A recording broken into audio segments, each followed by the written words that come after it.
Lord Barwell, Gavin Barwell. Good morning. Good morning. So who do you think is right in this situation? Is it Boris Johnson or is it the government? I find myself in the slightly remarkable position of saying I think Boris Johnson is right. I think I can understand what the government's concerns are, both in relation to material that isn't anything to do with the COVID inquiry and worry that that might leak somehow.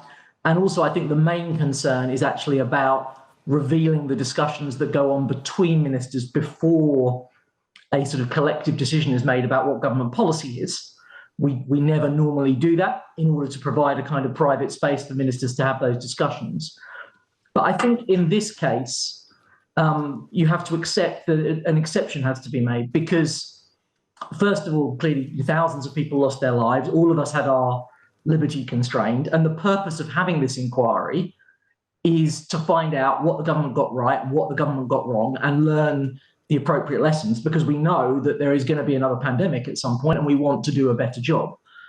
And if you as a journalist, if the inquiry doesn't control what it gets to see, if the government is holding certain information back from the inquiry, then it's not going to be able to do its job properly and people are not going to get closure and they're not going to have confidence in the conclusions of the inquiry. So I'm afraid I think the government is making a mistake. I suspect it will probably lose in court. And I think Boris has made the right judgment in saying the inquiry needs to see all this material and make its own judgment about what's relevant. I'm interested there. Were you saying that in normal times, a non-pandemic time, if people wanted to discuss things, they'd just kind of stand in a room and discuss things and there wouldn't necessarily be anything written down or any record of it? But because of the nature of the pandemic, that wasn't possible. So those kind of conversations that wouldn't normally have been recorded were essentially recorded on WhatsApp?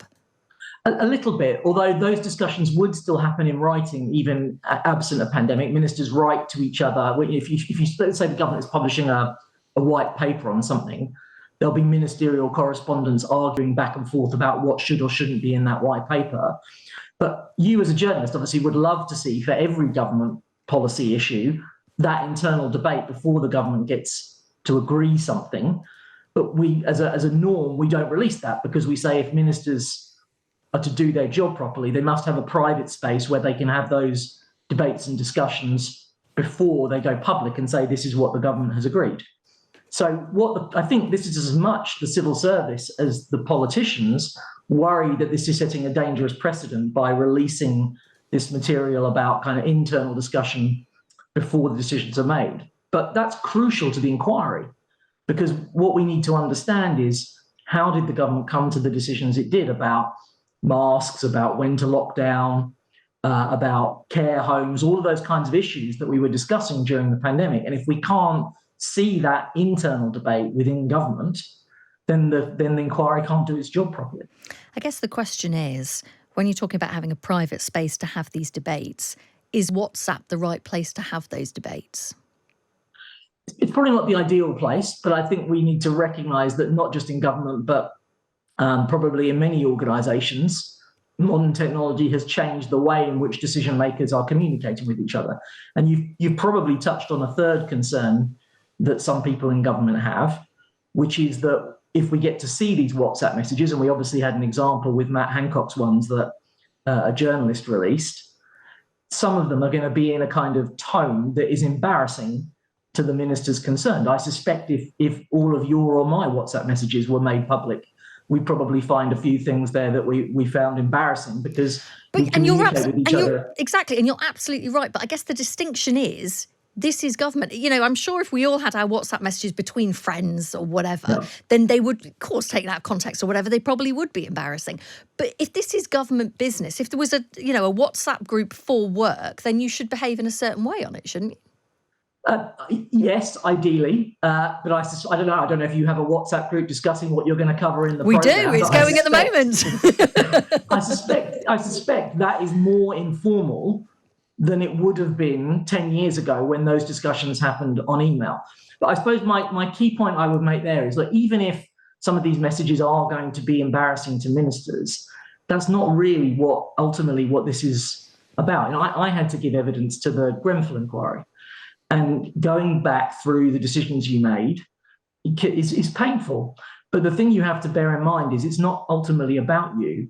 It's about getting closure for thousands of people who lost loved ones. And it's about getting to the truth. And if that involves a degree of embarrassment for some officials and ministers about the tone they've used in a WhatsApp, that's a price worth paying to get the answers that we all deserve. There's a piece in the Times today which is also raising the issue of what people are increasingly using, and we understand MPs are increasingly using, disappearing messages. Because, of course, we need that accountability. We need to be able to access and see things in the future. We know that information is released, isn't it, after a certain period of time. Do you think that MPs and ministers should not use disappearing messages on WhatsApp? So I think with MPs, it's a little bit different. How people want to privately communicate amongst themselves is one thing. But I think government ministers and officials shouldn't be doing that, because it is important ultimately that there is a record of what communication has happened in case you need an inquiry of this kind. And, I think also often you get leak inquiries within government when damaging information has been released to the public. And if the people that do those investigations aren't able to access messages, their job's going to be made more difficult. So I would draw a distinction between people who are holding public office of one kind or another, and they're conducting government business. They shouldn't be using messages that are being deleted. Whereas individual MPs, if they're just chatting to each other on WhatsApp, that's a slightly different situation, I would say. Do you think in the future ministers should not have conversations on WhatsApp like this? It should all be conducted on email, which is a more formal setting. I think that is the ideal, certainly.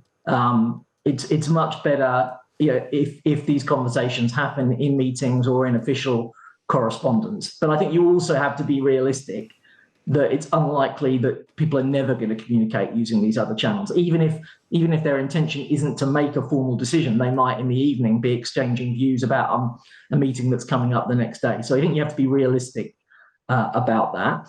But I suspect what happened in the pandemic was a combination of the unique circumstances that made the normal kind of engagement impossible, and also, without being unfair, the slightly different approach that Boris Johnson took to running the government to the way that Theresa May, who I worked for, would have approached things. Thank you so much for watching. You get extra points for making it all the way to the end of the video. And if you want to see more from me, Chloe and Callum, you can join us every Friday to Sunday on Times Radio from 6 a.m.